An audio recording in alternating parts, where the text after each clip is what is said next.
All right, we have about 10 more minutes on Google Docs, and then hopefully you will be ready and able to produce whatever kind of Google Doc any of your teachers ask you to do. You should still be in your English folder, your English 2021, and then your last name, first name, and ID number. Let's go up here to New and create a doc. This time, we're going to do it from a template. And it's going to put it into that shared folder. Remember, it's asking permission because the folder is shared with your teacher and it wants to make sure that it's okay with you that your teacher have access, which it is. So I will say okay. Skip these and go right here to MLA report. You're welcome to come back another time or pause the video if you want to explore some of the other templates. But when your teacher asks you to write a report, a paper, something of that nature, we're going to want to use this one. So go with it. I will tell you right now, it's almost a perfect MLA document, except there's something missing up here in the corner. So what you have will be your name and other information. We'll fill that in a moment. Up here though, if you double click next to the one, you'll notice this bar comes up that says a header.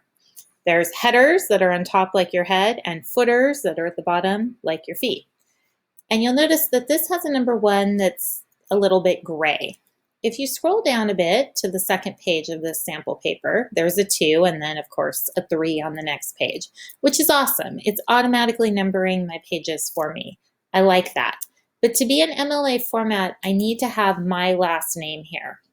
So click to the left of the 1 and type in Jones and then a space. And now you can just click away.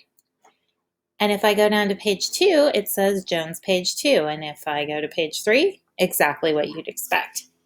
Now, if you make a mistake or if you're trying to set this up from scratch, something people do sometimes is they try to just come in to a new document and say Jones space 1. Awesome, I'm done.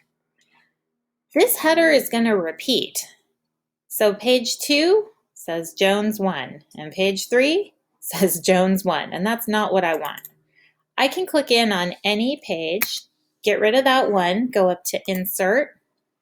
In the third section, you got your first section and a divider, second divider. In this third section, there's a place for page number in the upper right-hand corner. And you'll notice it didn't start with 1. I'm on page 3. The system recognizes that. And so now all my page numbering is set up correctly. If I'm in the header, the part that says your name disappears, but this is just a visual right now to let you know that you're working in the header or down at the bottom that if you were in the footer. So don't worry about that. Now that I'm back in the normal view of the document, I can put my name in. I can put my teacher's name, and I believe Mr. Tricargo was the teacher I said I was enrolled with. And then I can put the subject. So I'm not sure what he likes to call his courses, maybe English 3-4C, and maybe he wants you to put the period number. You're just going to have to check with him to see exactly how he likes you to do that.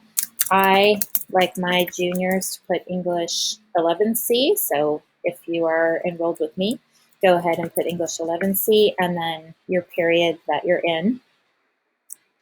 And then here we put the date in MLA format.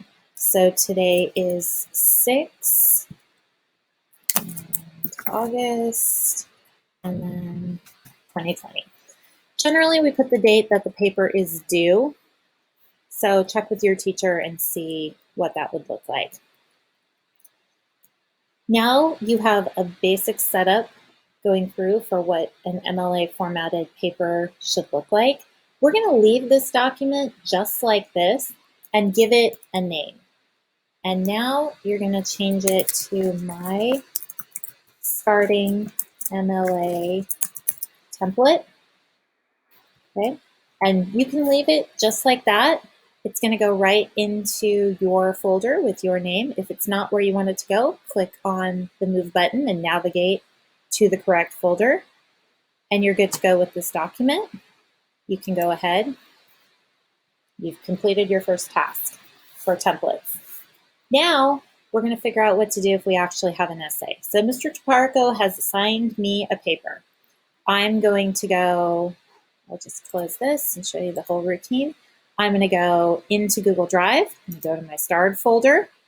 I will go to my English folder, open it up, and currently I have my bootcamp practice document and my starting MLA template. So I'm going to open it up.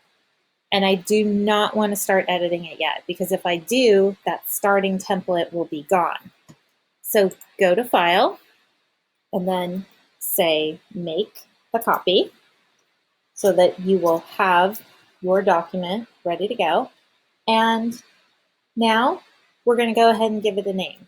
So if this is going to be my essay about the novel of Mice and Men, then I might say Analytical Essay OMM Jones Joe. That's a reasonable name. If I look at that name, I can figure out exactly what's in that document. I don't have to write out of Mice and Men, because I'm going to know what it stands for. And I'm going to go ahead and create that in the folder. You'll notice up at the top, my starting template is still open. The system hasn't closed it for me. Google's leaving it open for me. I'll close it because I don't need it. And now I have a document that I can work on writing my essay in, and it's pretty much ready to go. I can put my title in here. Call it Analysis of Creams and John Steinbeck's Mice and Men. I italicized the title of the book, and I'm ready to begin writing. At the end, they already have on your very last page a works cited set up for you. You wouldn't have 3 for that of Mice and Men essay, possibly. You might simply have the novel itself. Or if you're incorporating other texts and research into your paper, those would be listed here, alphabetical order by the first item in the entry. And of course, it's already formatted in what we would call a reverse indentation, which is what we use in a works cited page. The bar up at the top here, the blue line, indicates where the first line will be. And then this little down arrow indicates where all of the subsequent lines will be, as long as I don't type in a return. So if I just randomly select this text and I paste it in and I keep pasting it in, you'll see it will continue. Scroll it over until I hit a return, and then it's going back in line with this. This document that you've put together is your practice document that you need to turn in for the turnitin.com bootcamp assignment that Mrs. Worth put together. So you can go ahead and follow her directions now and submit this to turnitin.com. And congratulations, you've completed part 2 of this training.